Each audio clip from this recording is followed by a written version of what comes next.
Hello everyone, it's Dr. Mike again, and we're back here continuing with our documentation and communication series.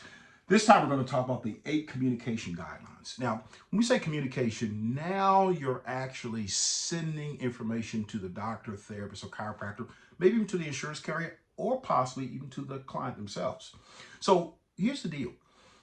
You've documented everything, now you've got to communicate. And with the communication, this becomes very important because we have to be very careful about how we communicate, what we communicate, because the client's privacy becomes of the utmost importance and communicating in a secure manner becomes very important. So we're going to talk about the 8 guidelines here. Communicate accurately and in a timely manner.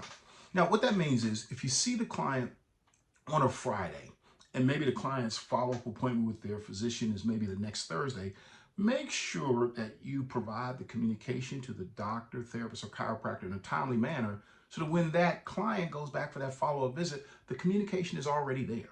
It's not showing up that morning. It showed up a day or two earlier. So when it comes into the office manager or whomever handles the correspondence coming in can find the client's chart, take your communication and put it on the chart so when the doctor, therapist, or chiropractor sees the client, the communication is right there. So accurately and in a timely manner. Number 2, summarize the client in the first paragraph.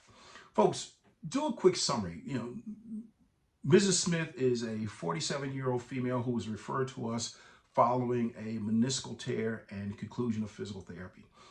She was referred to us for exercise. Just a quick blurb to say, hey, here's who she is. Maybe you have to kind of jar the physician, the therapist, the chiropractor's memory because they're seeing a lot of patients. 3, give the reader a clear, concise view of what's going on. Folks, don't ramble on and on and on. This should be a one-page document. That's what the communication should be, a one-page document. And with the MET forms that we're going to provide to you when you sign up for our documentation and communication course, we'll talk about that later. Most of the forms are one-page forms.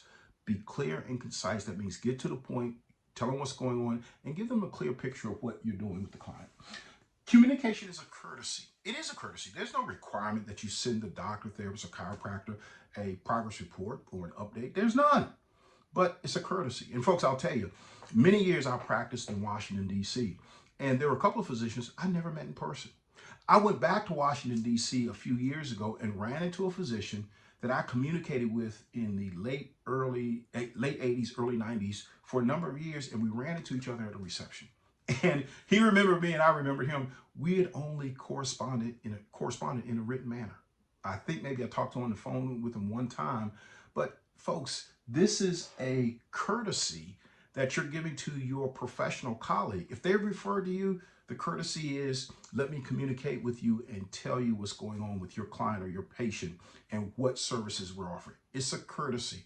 Please use it and it will put you head and shoulders above all the other fitness professionals vying for that medical professionals referrals.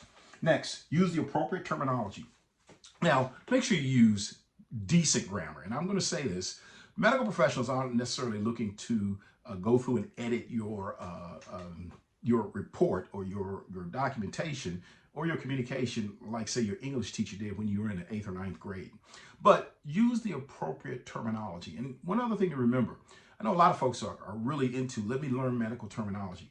It's not just simply learning the medical terminology, but understanding the appropriate use of that medical terminology when you do communicate.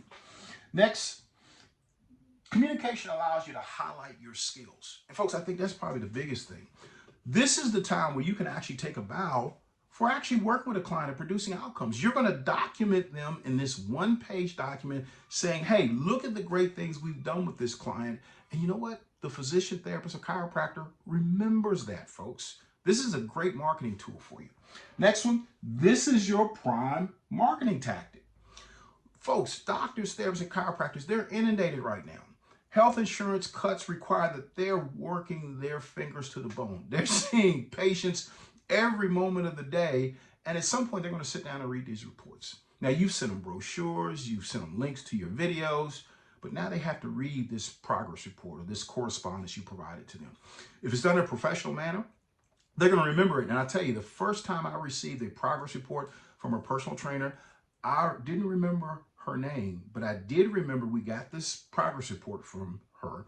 And the next patient I had in my PT clinic that needed a personal trainer, I went back and asked my assistant or the office manager to find that patient's chart, pull the chart, and contact that personal trainer about this next client we had. So this is a great and prime marketing tactic. And written communication is the standard. Folks, I know a lot of you like TikTok and you like YouTube and all that kind of stuff. But folks, in the medical community, the standard communication process is written communication. I know some of you want to text.